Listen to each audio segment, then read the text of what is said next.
It loads so fast. I don't think the camera save and load is fixed. I bet it... Whoa, that was weird. Yeah. Okay, well, I need to put it back to virtual machine for testing. So, okay, the good news is that it will compile now. The bad news is I'm using a flood fill which is not compatible with YYC. So I need to come up with some sort of alternative. I don't know what that would be right now.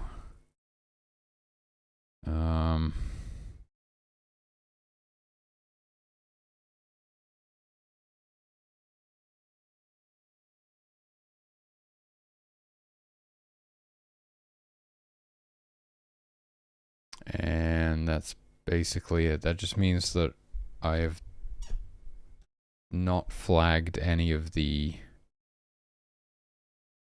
let me see. Actually, I'm not sure. No, the ocean is unforbidden. I don't think I've flagged the ocean or any of the islands that are disconnected from the mainland as forbidden right now, because that is what I was using the flood fill for, and that just causes the game to crash. And yeah, the game is freezing.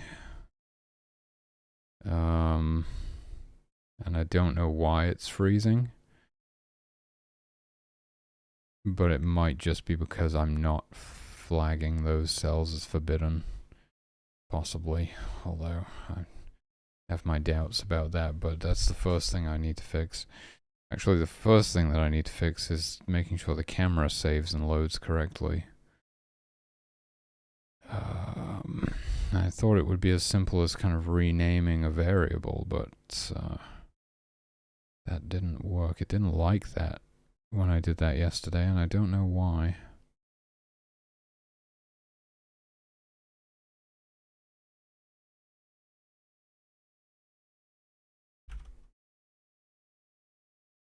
See, this is not the same as this.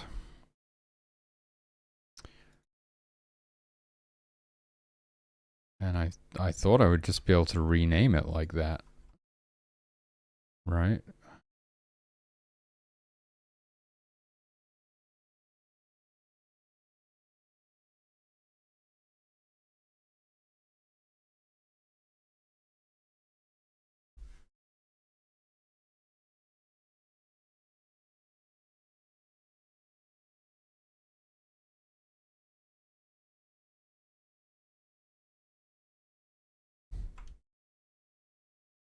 Oh yeah, that's not how it works.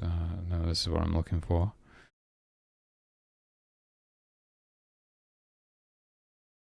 Why wouldn't that just work? I mean, this probably works, but it didn't want to save and load when I rename those variables for some reason.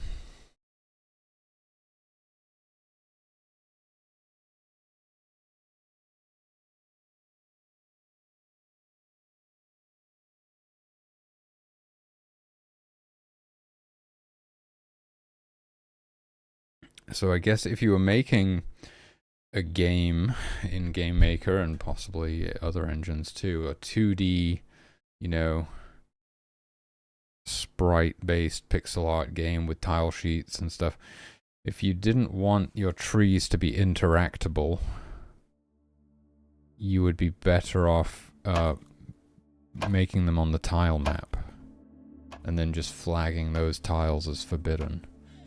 you know, my trees, you can chop them down, they can set on fire and stuff, so they need to be objects. But, you know, you don't, ideally, you don't really want 600 objects. One for every tree. So, if you're not doing some interactability with your trees, you would definitely want them to be part of your tile map. That would increase your performance a lot. I still haven't actually, well, I just did it, but I didn't pay attention to the frame rate. I don't know how much better the frame rate is when I compile with YYC whilst I'm streaming, but off stream I was getting like an average of like 250 FPS. Something like that. That was on easy mode as well with more humans. Anyway, let's replicate this error. So I save and then I load, and then it's like unknown object dot y not set before reading it. Oh. Wait a minute, what? Oh, I get it. It's a really easy fix. We still need to save and load X and Y, because that's used when creating the instance. So what we really need to do is like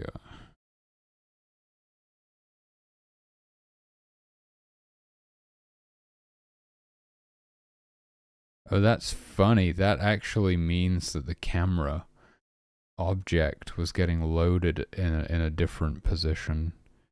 Normally it just hangs out in like the top left corner of the room, or yeah, I'm pretty sure that's where it is. But it's invisible, so there's no way. It's not like it affects anything, but there's no way I could have known that. So that's fixed now. I'll be able to save and load the camera position, which I think is important, that you sort of load back to where you were when you saved, right?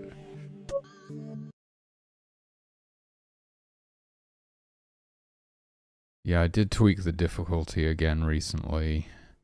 You start with less humans now. Because I was playtesting it a bit on normal mode, and I was like, this feels like easy mode, you know? So I made that easy mode.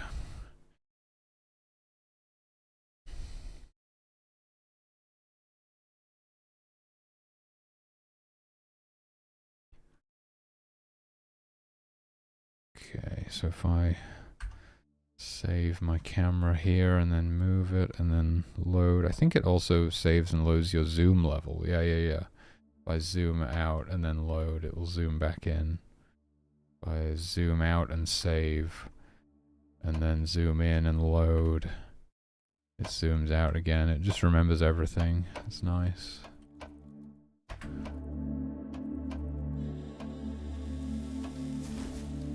Oh, what a funny thing I've created.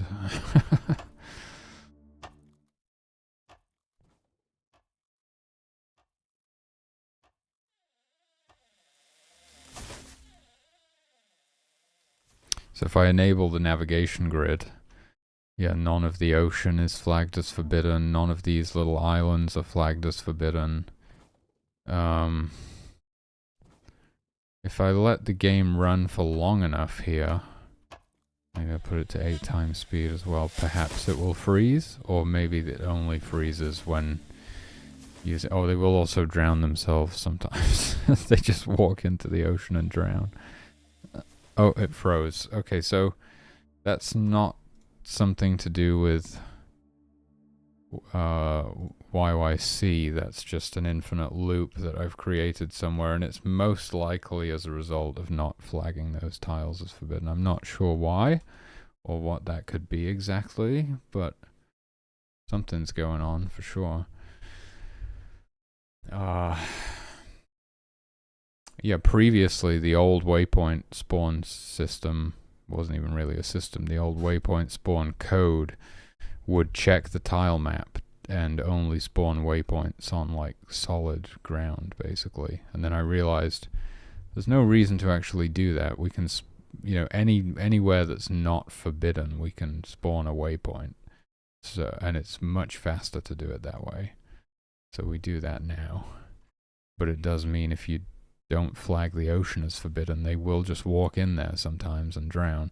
The funny thing is, if they walk in the ocean and start drowning and then walk back out again, they'll be drowning in solid ground, which looks weird. It's kind of funny. Because there's no check in the drowning state to see whether they're back on solid ground. That's done. Well, essentially picking them up again is what removes them from the drowning state. Anyway, the camera save load is fixed, which is really nice. So that brings me to the actually difficult task of the day, which I have no idea, honestly, where to begin. I was thinking of asking AI for a recommendation on this one.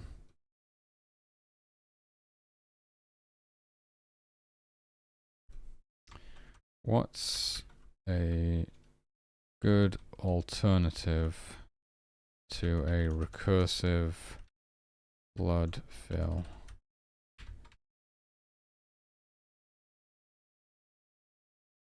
What the fuck? What's a good alternative to a recursive flood fill? An iterative flood fill using a queue or stack. Recursive flood fill can cause stack overflow for large images or deeply nested regions, while iterative approaches managing memory more efficiently. Here are the main alternatives. Queue-based flood fill, stack-based flood fill, scanline flood fill.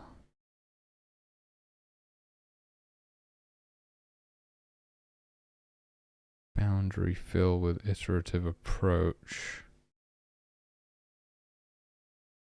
Use a queue to store pixel coordinates to process.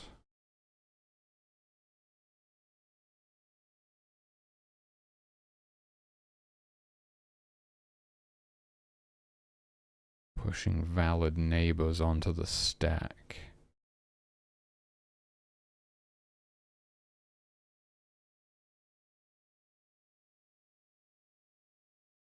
Oh, man.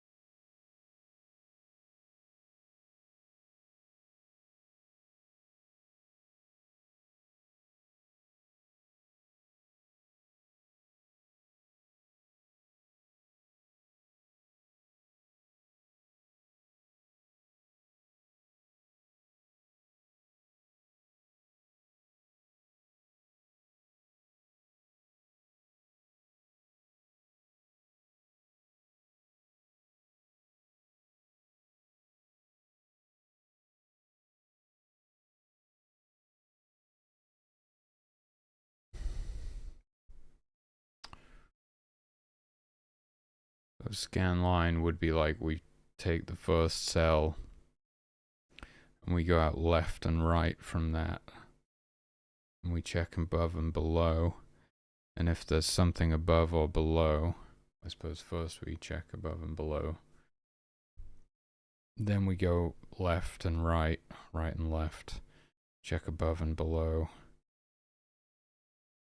I mean, I guess you only need to check above and below again if you haven't already found something above or below.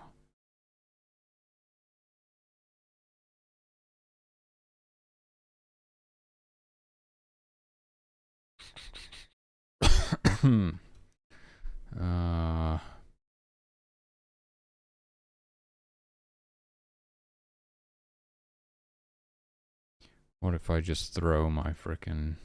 This is the first time I've actually used AI for something. What if I just throw my flood fill into Grok and tell it to make it linear?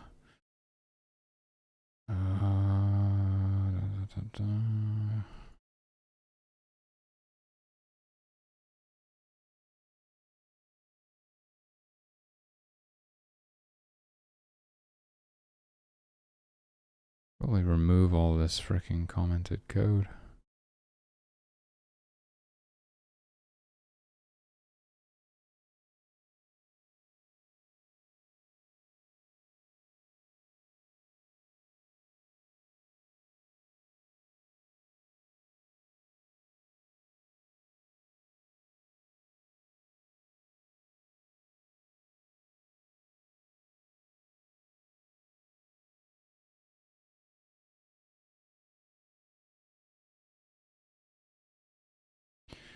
Don't know if these comments are even accurate anymore. Probably not.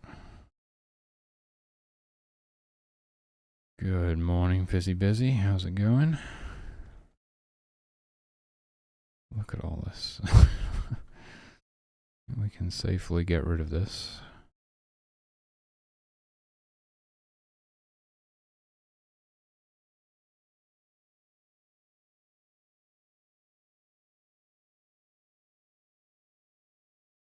Right.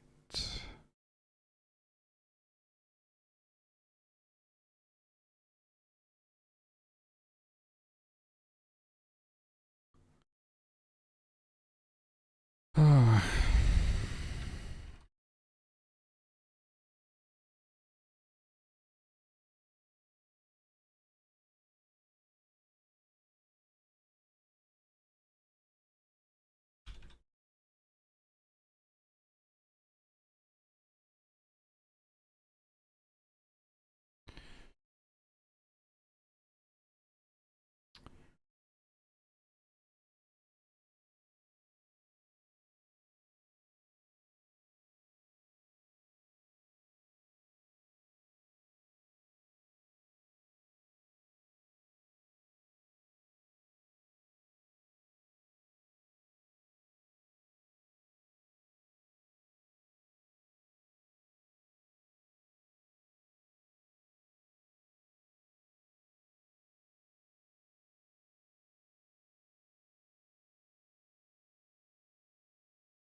DS stack create. I don't think that's a thing.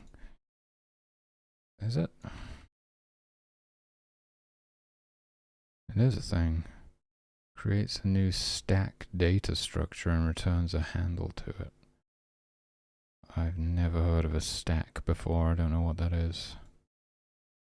A DS stack, also called a last in first out data structure, similar to a DS queue, can push values onto a stack and then remove them again by popping them from the stack. Where the value that was pushed on the stack most recently is the first to be popped from it again. Think of a stack of coins where each coin that you add has to be removed again first before you can get to the rest of the coins beneath. Stacks are often used when there are interrupts to handle, or when having recursive functions, or even when constructing a rudimentary AI for your games. Okay. Stack push.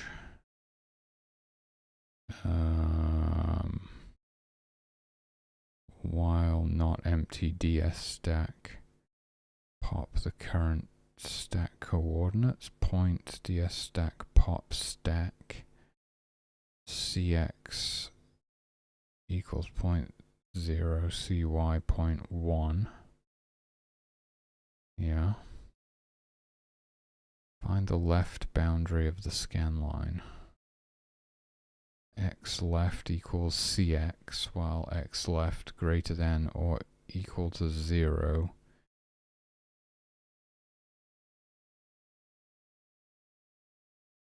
And tile map get map ID X left CY does not equal border val, and tile map get map ID X left CY does not equal border val 1. and island map 0 x left cy not equal change val x left minus equals 1 x left plus equals 1. Move back to the first valid pixel. Well, it's not pixels, but okay.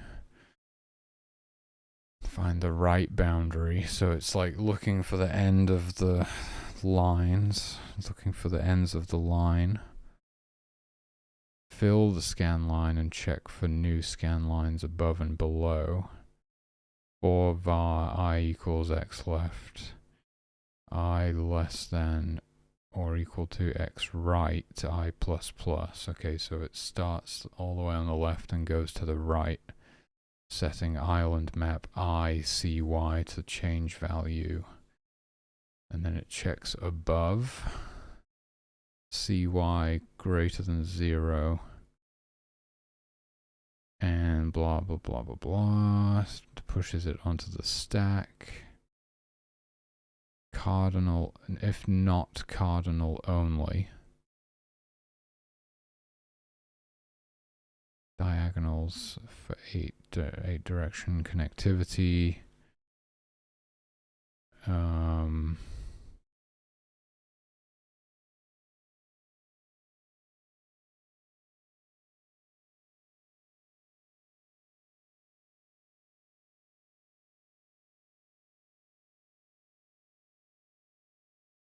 Okay.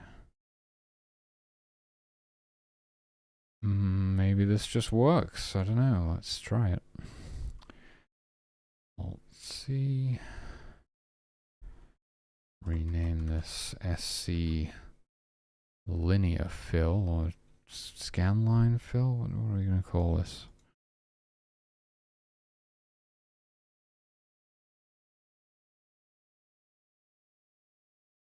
It's an iterative scanline flood fill. Well, it's still just a flood fill. Maybe I'll call it scan flood fill or something. Scan fill? Still a flood fill. Scan flood fill.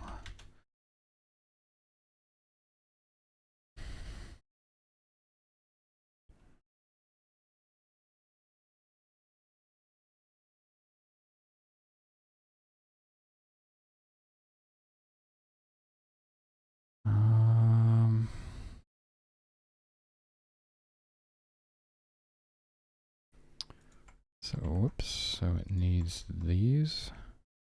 Nope, that's not right. It needs these.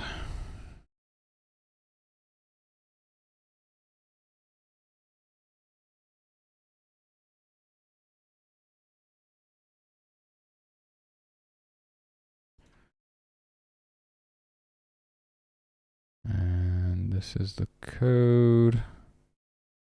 DS stack destroy at the very end.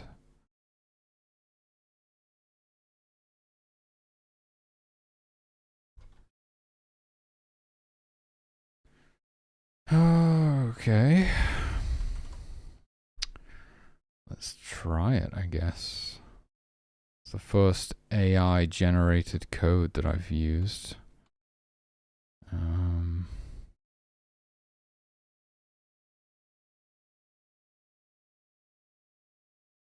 Saves me a lot of time and kind of allows me to learn how a scanline fill works.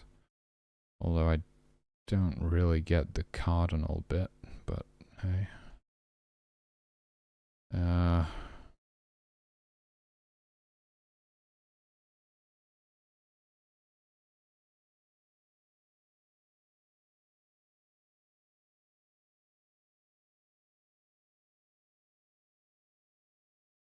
It's very rare that it would even be needed, actually. I think in this case, it would need to be like, if you imagine two islands, which are like touching tips, really.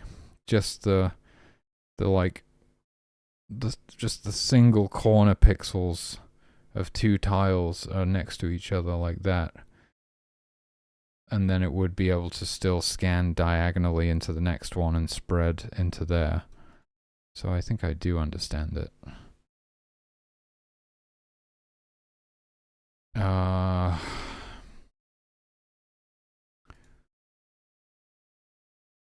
Okay, so back to... Where do I go from here?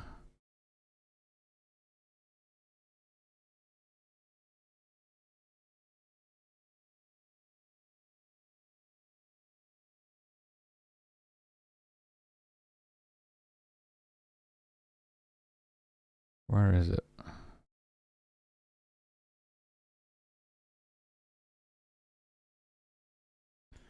What is it called?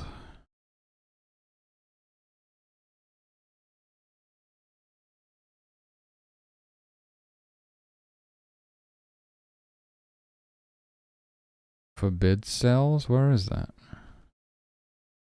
Well, it would be in the procgen stuff. Maybe it's in the pathing stuff.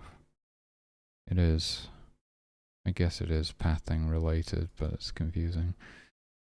So instead of using flood fill here, we would use scan flood fill with exactly the same stuff in it. And then we would just re-enable this. And then hopefully, I mean, the true test is, does it work in YYC? Does it work at all?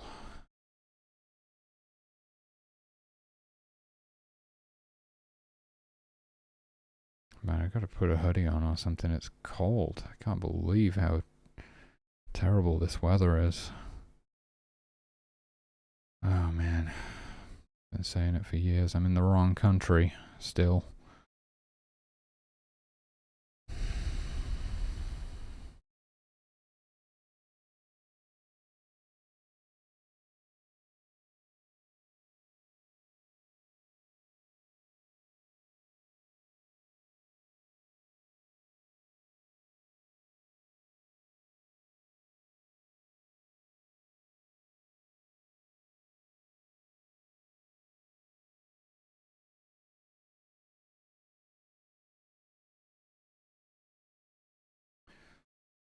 I'm still waiting for like the bugs caused by the new save load system. I just kind of can't believe that it's working. But it does seem to be working. But in the back of my mind, I'm like, there's gotta be bugs.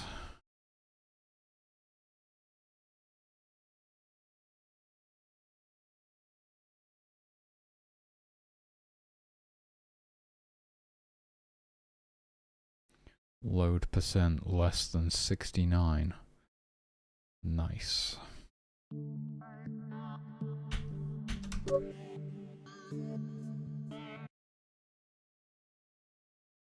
Okay.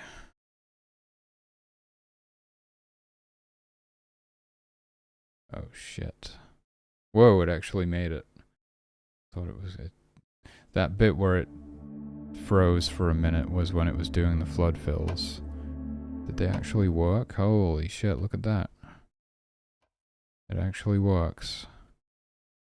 That is crazy, dude. That saved me a lot of time.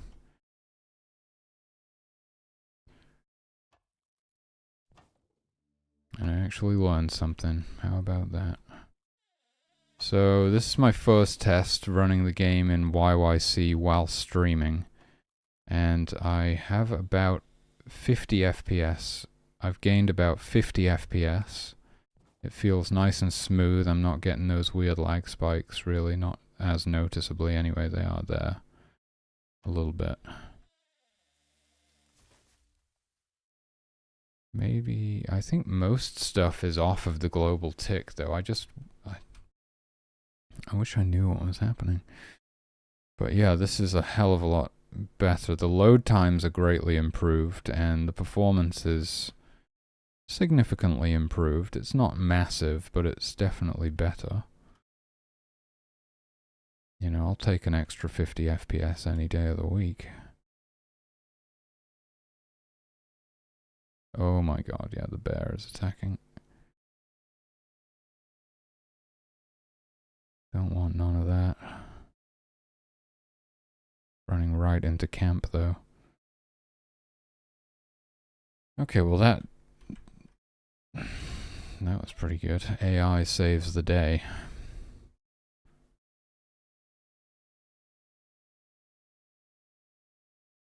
These fishers have decided to go fishing on the west coast because they were over at that stream, even though they have a perfectly good fishing spot next to camp. You could almost, like, rather than checking the nearest fishing spot to themselves, you could check the nearest fishing spot to camp and have them use that instead. It would probably make more sense in this case, right? Like, why would they go even further away from camp when there's a good fishing spot over there? Maybe that's a change that I want to implement.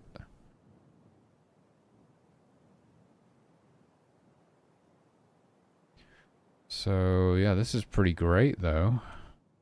I mean, I did have to do quite a bit of work. Not as much as I thought, but I had to do quite a bit of work to get it to be compatible with the YYC.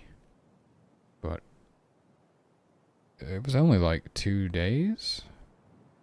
2 days? 1 day? How long did it take? A day? I don't know. A day or two.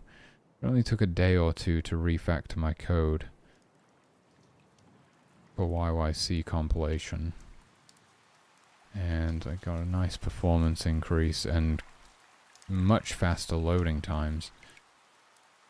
And yeah, it turns out the slowest part of loading and the best part of waking up is flagging all of the cells as forbidden with the flood fill. That was the bit that was taking forever. I don't know if my loading bar is even accurate anymore. I might have to tweak the values again for YYC mode. But it's a lot smoother, it's a lot nicer, a lot more playable for sure. I can feel that. If I zoom in, I'm getting nearly 200 FPS. Is this on normal difficulty? I believe so. If I was on easy mode, I'd have 36 humans. So that would actually be a better performance test, wouldn't it? I think I still have my thing set up where if I hit insert, it crashes the game. Interesting. I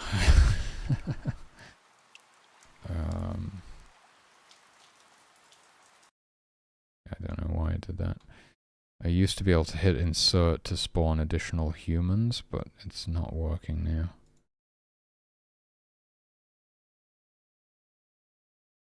That was my, like, stress test thing where I just kept spawning as many humans as possible.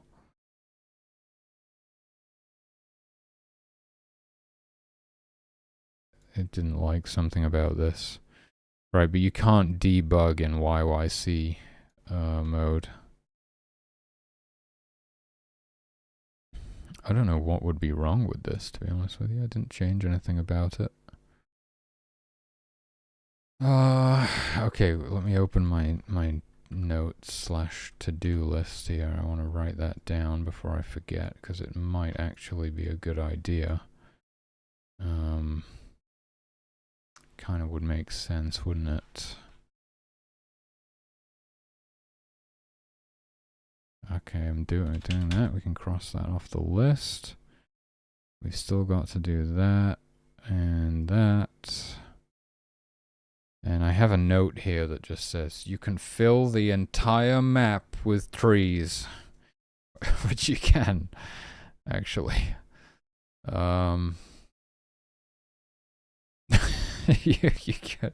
You could actually fill the entire map with trees and break everything completely. Which is kind of funny. There needs to be a limit on how many trees you can have or something. Oh, I don't know how to... I don't really know how to deal with that.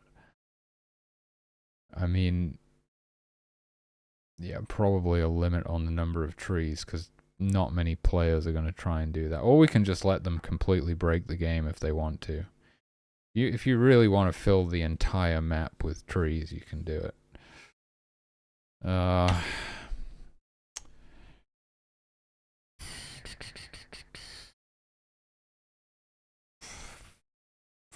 Find nearest. Oh, this is, well, no, it's pretty easy, isn't it? It's find nearest. How should I say this? Fish at closest fishing spot to camp. The one downside is that there will be no variation. They will all fish at exactly the same spot. They won't, when they were doing it based on their own position, you know, they could all be in slightly different spots and all be slightly closer to different fishing spots from each other, and there would be a bit of variation to it there. We could create that same sort of effect by like randomizing an offset or something like that, right? But I guess it would make sense that you would fish at the closest fishing spot to camp rather than going really far away.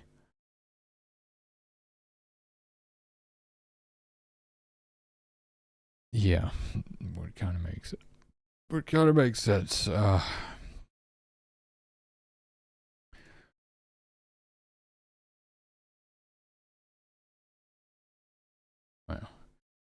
that's kind of crazy that Grok just like churned out some code that just worked first try.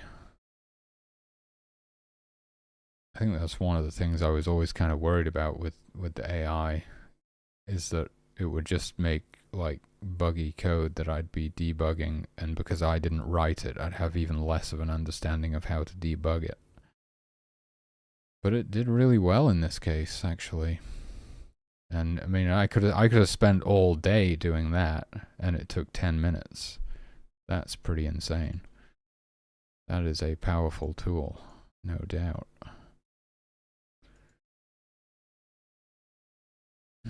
So, if I go through my little to-do list here. Oh my god, I'm still waking up here. I don't usually wake up until after lunch. I've noticed that I'm kind of dead in the mornings.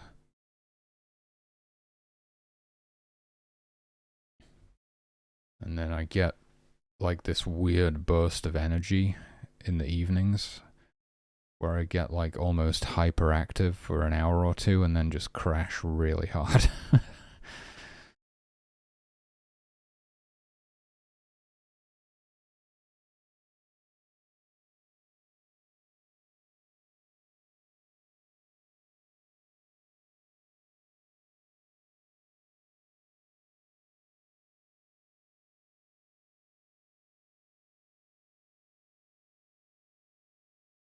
$120, Jesus Christ. No wonder it's fucked. What? Why is it 120?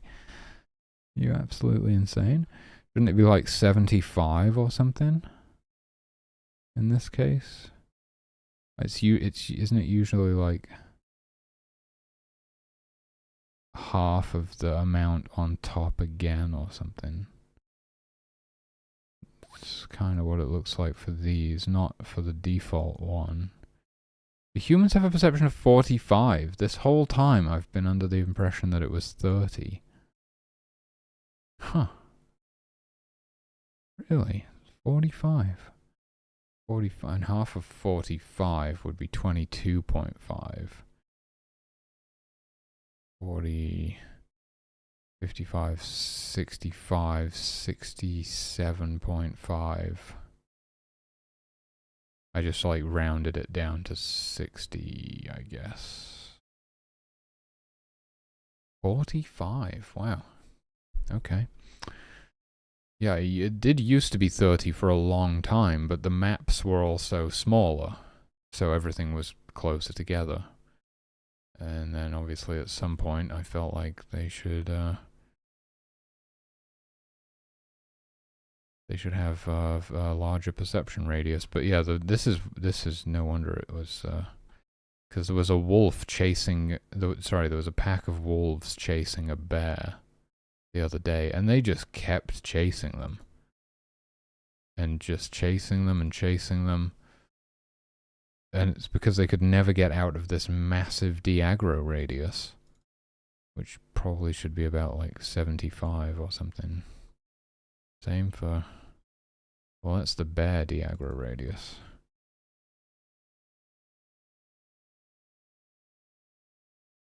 The fox is, whoop, not 7,590. They're all just going to have a de-aggro radius of 75, apparently. All of my animals right now, all of the predators have a perception radius of 50 across the board. The rabbits and the deer have the same as the humans, 45 and 90. 90? Wouldn't that be 60?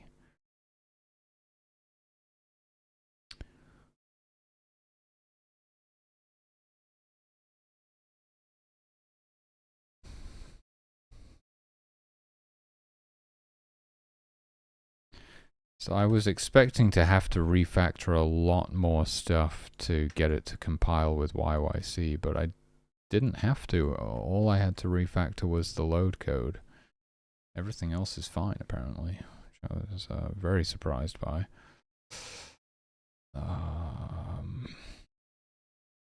De-aggro.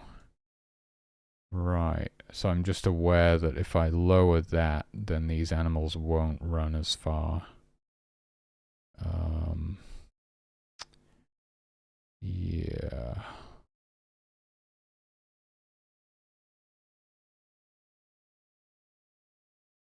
They won't run as far away.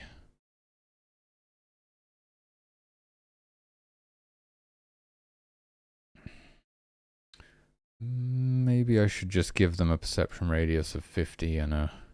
No, I think it kind of has to be lower. One side has to be lower than the other because of the... like the tick rate sort of thing.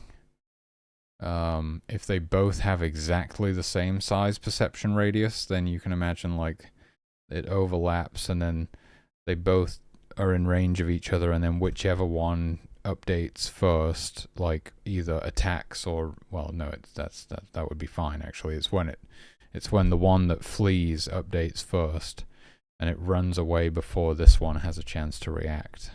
And then it winds up like going, sometimes it gets in an infinite loop like that as well, which just looks weird.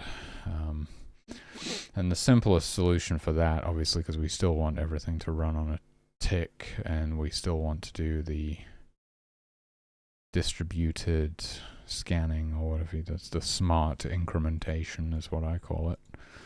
But nobody else calls it that, so how's anyone supposed to know what I'm saying? I don't know what you would actually call it. It's a linear search algorithm that is done over time. Like everything's always done over time, isn't it? But over an extended period of time, it searches one instance per step instead of all of them in a single step.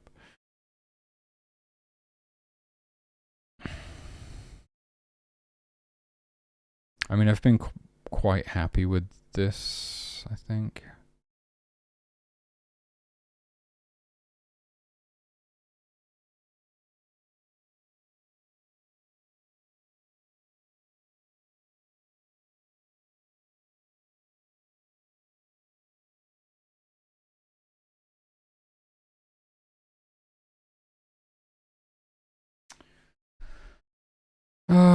Yeah, we'll just do this for now. And I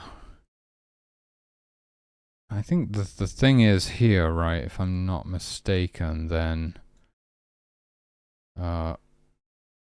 that's your own de-aggro radius.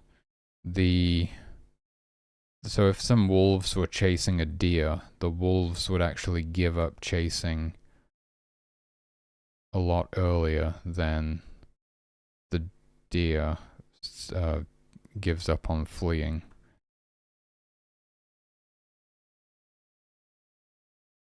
if the deer gets 75 units away from the wolves, they'll stop chasing it. But the deer won't actually stop fleeing until it gets 90 units away from them.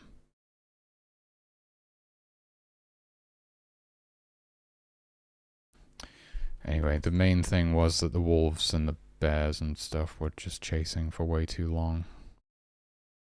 It was a bit crazy. So that's done. We'll just keep an eye on it and tweak those values if we feel it needs doing. Cross that off the list.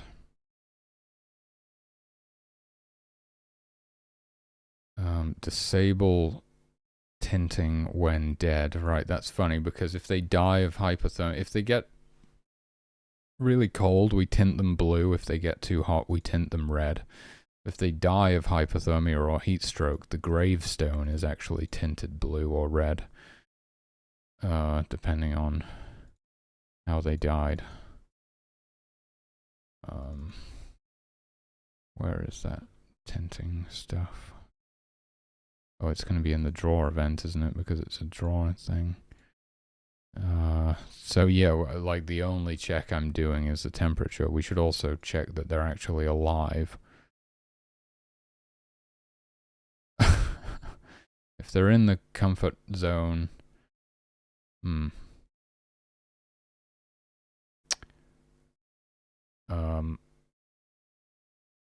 seems like a bit of an odd way of doing this, don't you think? We should say if you're below 30, less than or equal to 36 degrees, tint them blue. Else, if they're above or equal to 39 degrees, tint them to red. Else, tint them to white. That's already a more efficient statement right there. And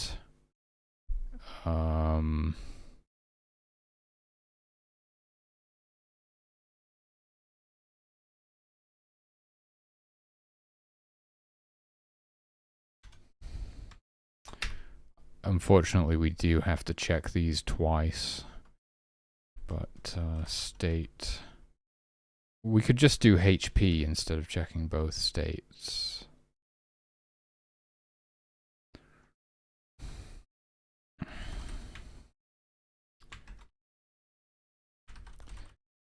But I'm kind of so used to doing it this way. Generally, I check if they're dead or not by checking their state rather than checking how many hit points they have.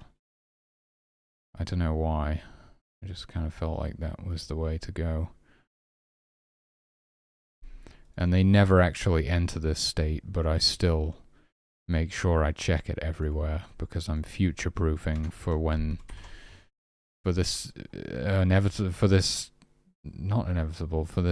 eventual scenario that will probably never happen, where the humans can actually be eaten by the animals. Because the humans just turn into gravestones right now, which are obviously inedible. Unless we introduce some sort of rock-eating monsters, but that's not really in the plan either. Anyway, the gravestones, because the humans, like, if the human were to be eaten, you wouldn't be able to resurrect them. Which would be, like, it would be a big balance change, right? It would be time sensitive. You would have to, like, defend the corpses of your fallen humans and try to resurrect them before they decay or get eaten by wild animals or something like that. And that, whilst more realistic, it's like a big balance change that makes the game a lot more difficult if there's time pressure on how long you've got to resurrect people. And it doesn't really work with the mechanics at the moment. It would just throw things into disarray, really. You'd be like panicking to convert as many people to worshippers as possible to get the power as quickly as you can to get them resurrected, and it's not really the sort of gameplay that I'm going for. So Yeah, plus it's not really the vibe that I'm going for. I realize that as well, mainly on a vibes front. Like, it's just too gruesome.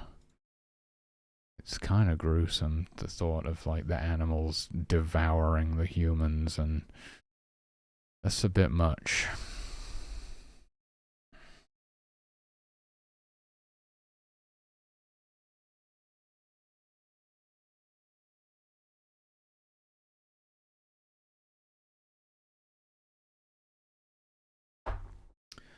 Yeah, one thing I realized, I don't know if I've written it down anywhere.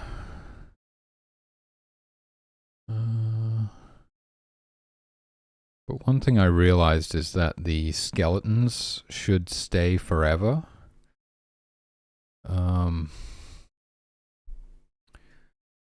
Yeah.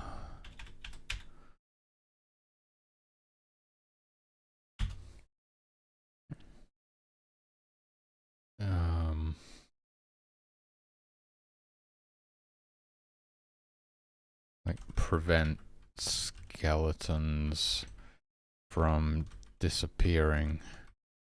And you know, another cool thing about that is, like, that the humans leave a mark on the world. And the other animals would too as well, actually. Like, if they go hunting and they kill a deer and they harvest it, and they would leave the skeleton there, and the skeleton would remain there forever. Just like the tree stumps remain there forever when you chop down trees. I'm not rushing to implement that right now because we don't have, like, good sprites for it. It would just mean that there'd be a bunch of white cubes everywhere, because that's what the skeletons look like right now. But yeah, I kind of I learned from watching a YouTube video that, and I mean, I guess I already kind of knew this, but just didn't really think about it. I was more thinking about the fact that, like, for performance reasons, we've got to clean up these animals when they're dead. We don't want these objects to remain forever. But yeah, skeletons don't actually really decay, right? They kind of preserve themselves and they last a really long time.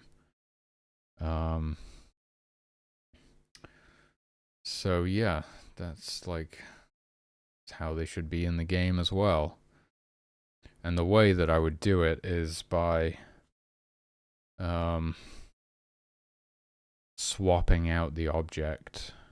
So the original animal object would be destroyed and replaced by another object that doesn't have any code on it, right? That's the best way to minimize the performance impact. We just replace it with an empty object that just has a skeleton sprite. And we can get the best of both worlds that way. But it will be a cool thing as well. I think just having that humans leaving a trace on the map as well. It was really nice when we added the tree stumps, and you can kind of see the little deforested areas where the humans have been. That was a really nice detail. We didn't have tree stumps for like the first 2 years, you know, because that's just, there's so many more higher priority things to do before adding little details like that. But when you finally get around to that stuff, it's really nice. Makes a big difference.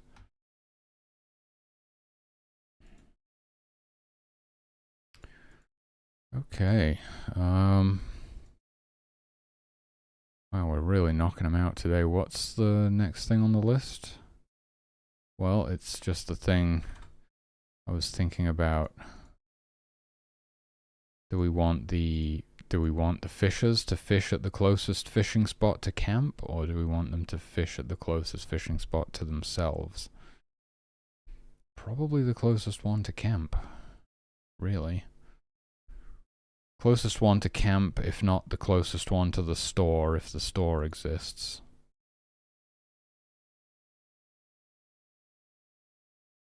That would make sense. If the store exists and has been built and is not on fire, well, don't know if that's really necessary.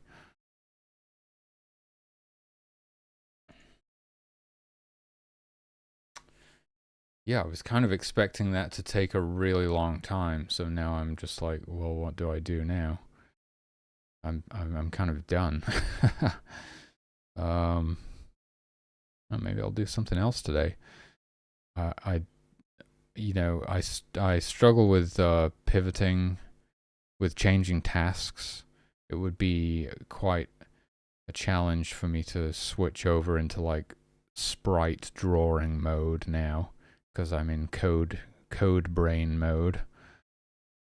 But that's kind of the next thing on the list, is to get back to drawing sprites and finish drawing the rest of the human sprites, really.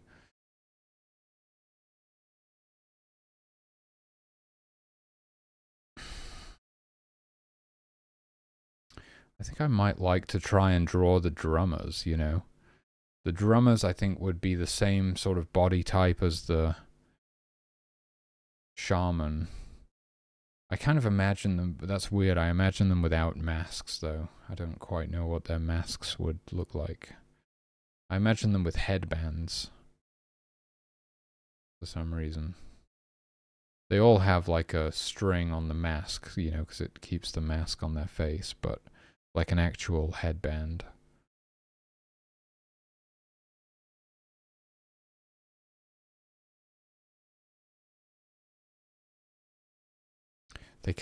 I sort of imagine them standing with their like drumsticks in some position like this, you know, which is weird, but that's what you've got to try and find a middle ground pose that makes sense for everything. Like, this has to make sense when they're drumming and when they're not drumming, and just sort of convey the general idea of who they are and what they're about, but sort of try to make it work in as many situations as possible. I don't know, it's like just this pose. It's like they're holding their drumsticks in this sort of pose. They could be drumming, or they could just be like standing like that for some reason. Like why are you standing like that? Oh, I don't know. I've just been playing drums for so long, man. I can't I can't relax my arms.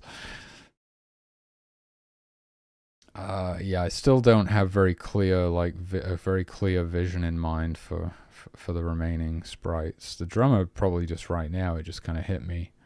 That's probably the one I have the best idea for. At least I sort of have that pose in mind and an idea to give them a headband or something. I don't know what sort of mask they would be wearing, though, because they all have to have masks. The worshippers is quite a difficult one, because, you know, if they're worshipping, you'd imagine they'd be like dancing or throwing their hands up in the air or something. But that really wouldn't work in any other scenario except when they're worshipping. So they need to look kind of like energetic, but sort of chill at the same time. It's a tough one. Use some sort of a pose like this, kind of like a, maybe you could get away with that. Like it's almost like they're prophesizing. Is that the word? Proclamating. What does that mean? I don't know. It could be a dance move. It could be that they're sort of preaching. It could be that they're just, you know, it's not too extreme of a pose that it would look really out of place when they're doing something other than worshipping. That's kind of a good pose for a worshipper, I would say.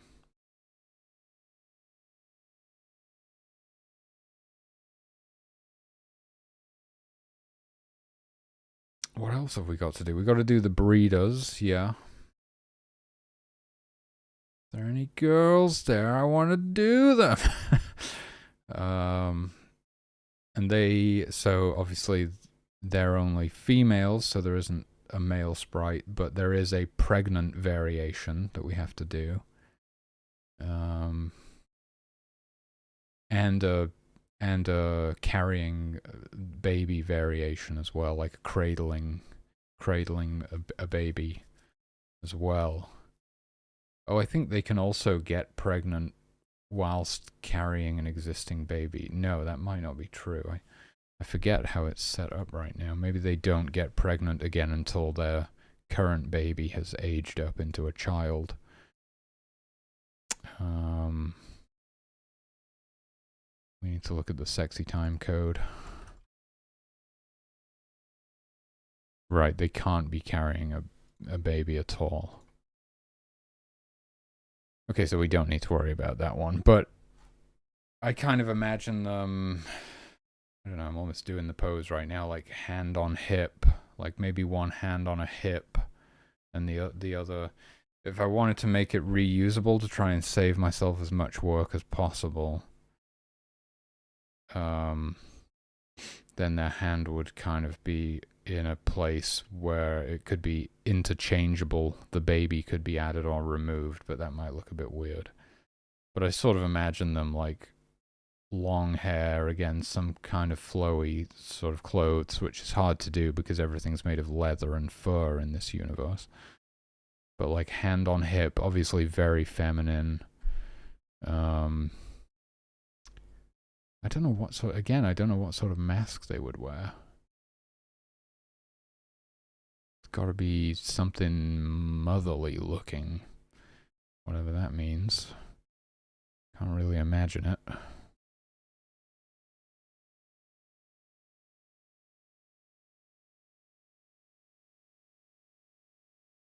I don't know, the masks are probably the toughest bit. When I did the first one, the first sprite, which was the shaman, the mask was just immediately obvious to me what it should look like, but the rest have not been.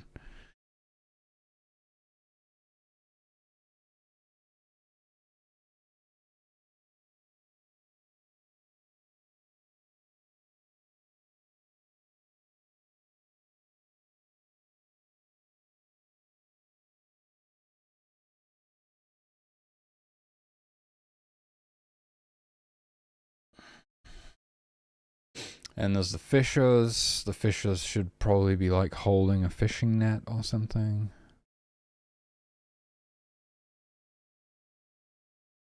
The foragers should probably have like a basket,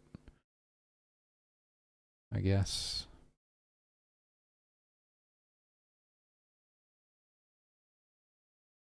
Don't know if baskets had really been invented yet, but I'll do a bit of research. Maybe a pouch is more appropriate. Is that it? Am I missing anything? That might be all of the remaining sprites that need doing. Yeah, it is tough. It's tough. Obviously, I'm not very good at it, for one. Makes it harder. And two, I just don't enjoy it as much as coding.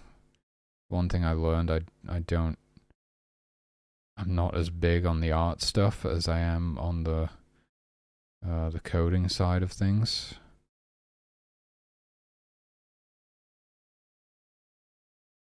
And yeah, I'm only going to do the human sprites.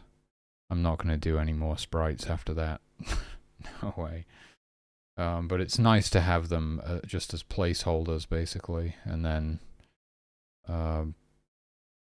you know, ultimately replace everything when I get a pixel artist on the team. But it's certainly better than a bunch of multicolored cubes for like pitching the game to publishers or something. For my vertical slice or even a demo, better to have something. It's better to have my terrible coder art as opposed to no art. But yeah, I definitely struggle with it. I enjoy the programming side of things a lot more.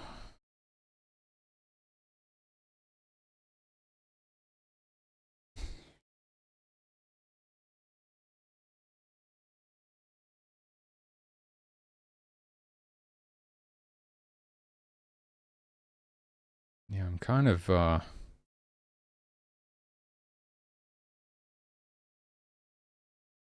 wondering what I should do today.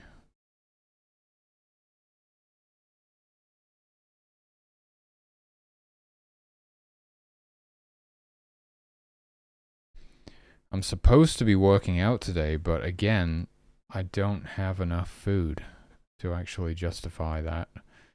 I don't have any protein except protein powder. I've got protein powder and milk, but it's not enough to get my daily protein. So working out is not a good idea, but I could maybe play some drums or something.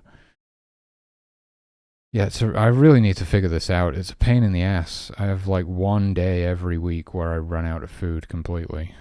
You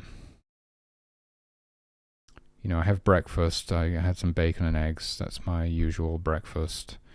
But then I don't have anything for the rest of the day. Except milk and protein powder. Which I really enjoy, don't get me wrong, but it's not exactly a meal.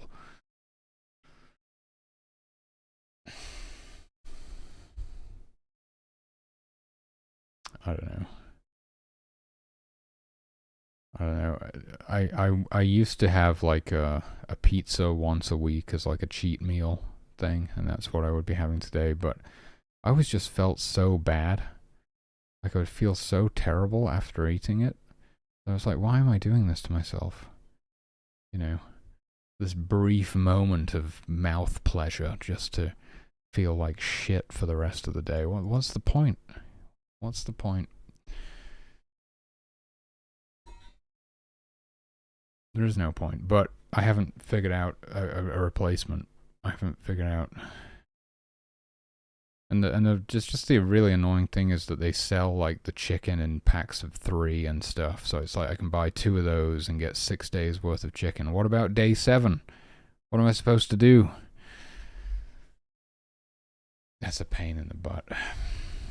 Anyway, I'm sure I'll figure it out eventually. I'll come up with something. I've got a bunch of desk nuts. Yeah. Got the desk nuts. I always keep those there for emergencies, you know. I mean, I do eat them as part of one of my meal options every day, but also they are good for emergencies. I recommend keeping desk nuts on hand. You just never know when you're going to be in need of a snack. Oh yeah, and I've got chocolate as well. So I'm not doing too bad, but I don't really have enough to justify working out today, I don't think, but playing some drums could be fun.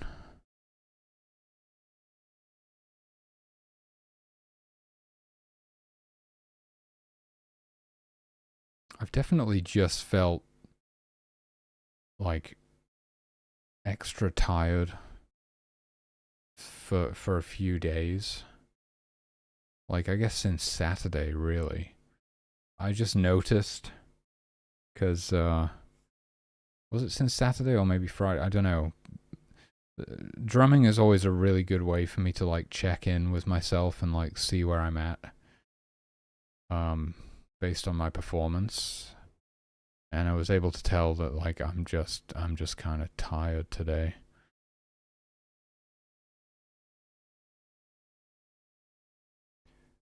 But also a lot of it is that I just don't wake up until late in the day for some reason. I don't usually wake up until after like the second meal of the day. And then I don't really get going until like nighttime for some reason. Yeah, it's weird. Just a bit of a night owl.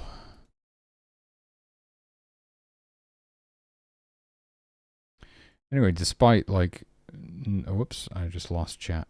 Frickin', this mouse is so annoying. It just like, my left mouse button is broken and it just double clicks by itself sometimes and closes windows randomly and stuff. What was I saying? I don't know. It is, I guess I was saying that it is positive that I've managed to do everything that I set out to do, and that I am in a place where I can now pivot back to doing pixel art again, which that is a good sign. That does mean I am making progress. Get this stuff backed up to the repository.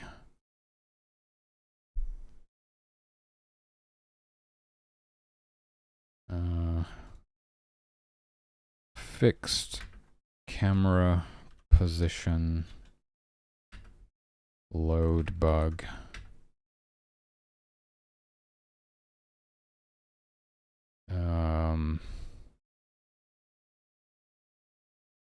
Fixed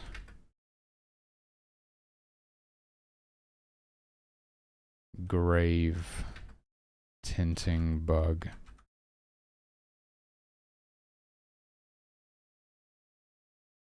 Decreased predator deaggro radius.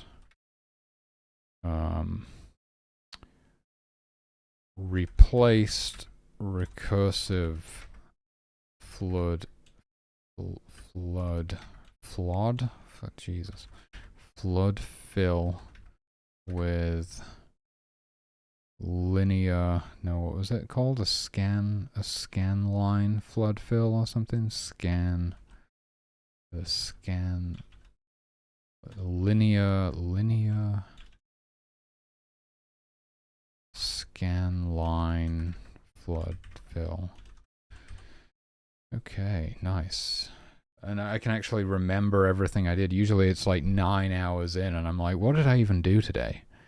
I'm always like, I'm sure I fixed some bugs or something. I'm sure I developed a video game somewhere in there.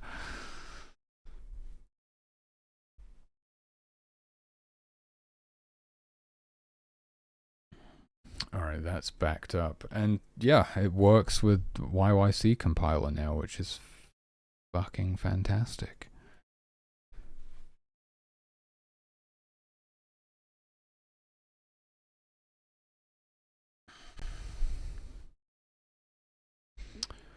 I might just take the rest of the day off. I might just hang out, play some drums, smoke a doob, you know. Take a, what is it? Take a low down? That's not a saying. What is it? Take a load off? The hell is a low down? Get the low down. Oh, isn't the low down like the deets or something? I don't know what the fuck I'm talking about.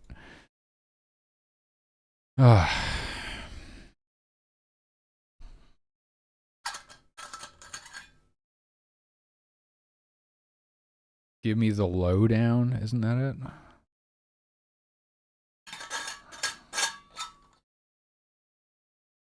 On the down low, that's something entirely different.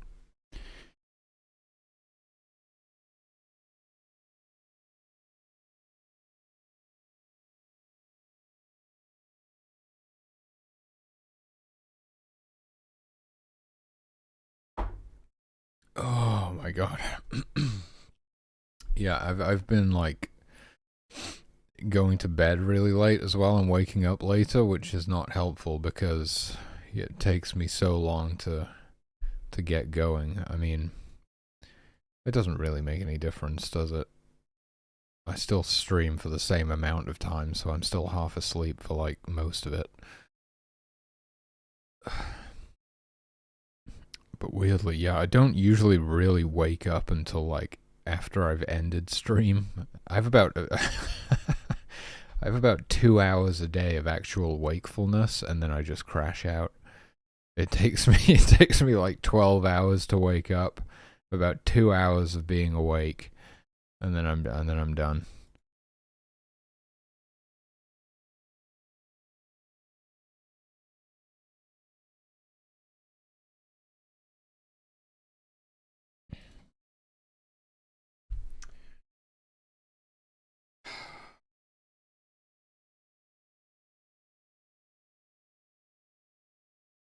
What was I thinking about?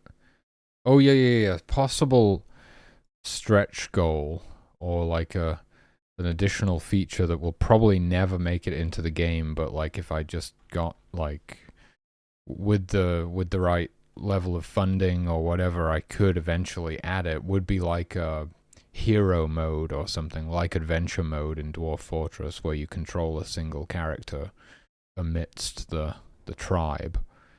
That is I don't know if it's on my list. And do I have like a stretch goals section? Yes. Currently in the stretch goals section, we've got natural disasters, crafting, character progression, quests, console ports, hero mode could be a thing. It wouldn't take too much work. I mean, it would still be quite a lot, but it wouldn't take too much work to make it so you could control an individual character in the world and interact with everything and all of that stuff.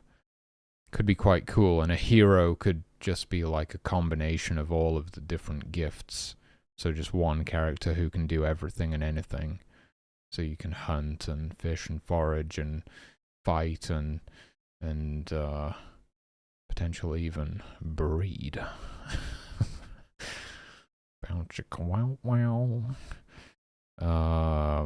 You know, you could do it all. You could worship. You could do anything. As this one individual character. I don't know, it could be an interesting way to play the game. Why not? I mean, we've built the entire simulation. It's not too difficult to make it so you could be a character within the world. But it's definitely a stretch goal, and it's not something planned for the base game at all. But if we get this thing off the ground, if I get a publishing deal, or if it picks up traction and people are just throwing money at me or something, and I can just keep working on it like indefinitely, then, I mean, it's all possible, right? It's all possible. Yeah.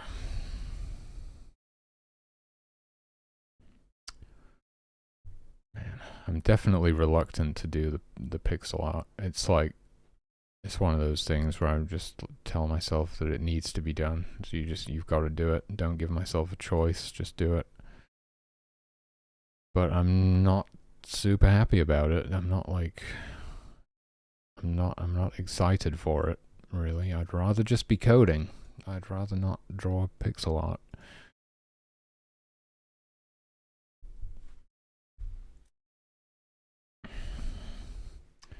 At least I have some loose ideas in mind of what I'll do. That's something to go on, I guess.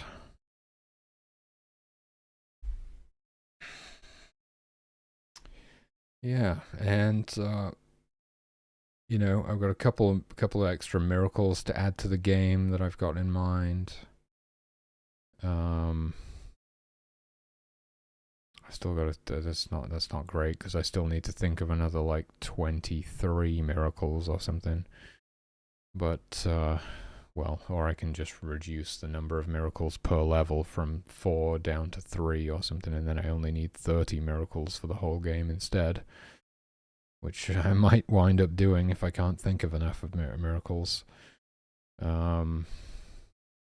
But yeah, there's not too far to go until like I'll be ready to give it another sort of serious play test and play through all the existing content.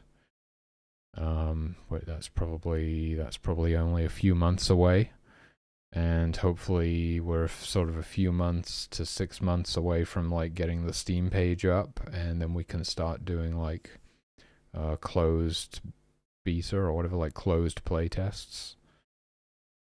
Steam playtests and all that good stuff. So it's definitely going to be a big year for the game, that's for sure. Like launching the Steam page, announcing the name of the game, playtesting, starting to pitch to publishers. Like, it's a pretty big year for the game. It's exciting times. You know, when I started out like 3 years ago, I had no idea if I would even be able to do any of this stuff. So it's pretty crazy to be here now. Yeah. It's pretty cool. Alright, well, I think I'm going to drink some of that milk with protein powder and maybe scrounge up whatever else I can get my hands on from the kitchen. And I'll be back in a little bit. I'm just going to hang out and chill out for a bit, and maybe I might wind up playing some drums or something today. second drum stream of the week. I feel like playing a little bit more regularly might actually help me. I feel like playing only once a week, I'm always kind of rusty. Maybe a second little drum sesh every now and again could do me some good. But like I say, I was really tired on Saturday. I could tell I was just like not 100%. So I guess we'll see where I'm at today. And yeah, I've been trying to think about it. Like, do I switch up the days that I'm working out on to, like, if I work out on Tuesday, Friday, and Sunday or something, then I can guarantee I'll always have food, because I always run out of food on Mondays. But it's like, it doesn't matter really what day I eat the food on. It's just the fact that I'm not getting enough protein, because I'm always having that 7th day where I like run out of food. So it's a pain in the butt. It's expensive enough buying the food just for those 6 days. I don't know how I'm supposed to afford the fucking extra day's worth of food either. Barely paying the bills here right now. We gotta get this fucking game done. It's imperative that I get this game finished. Anyway, I'll be right back. I'll be back in just a little bit. Thanks for watching. Peace out.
Okay.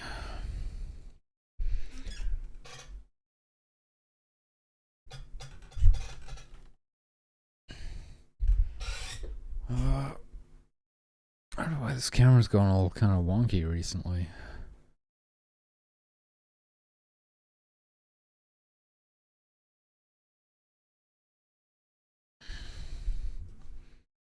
Seems okay. Oh, man.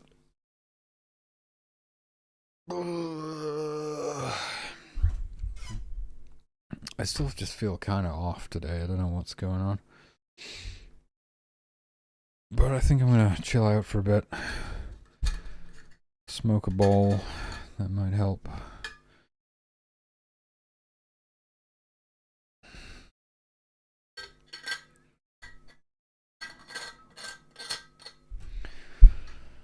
Maybe play some drums. A little drum sesh, and then maybe I'll just like do some play testing in a bit. I think it could be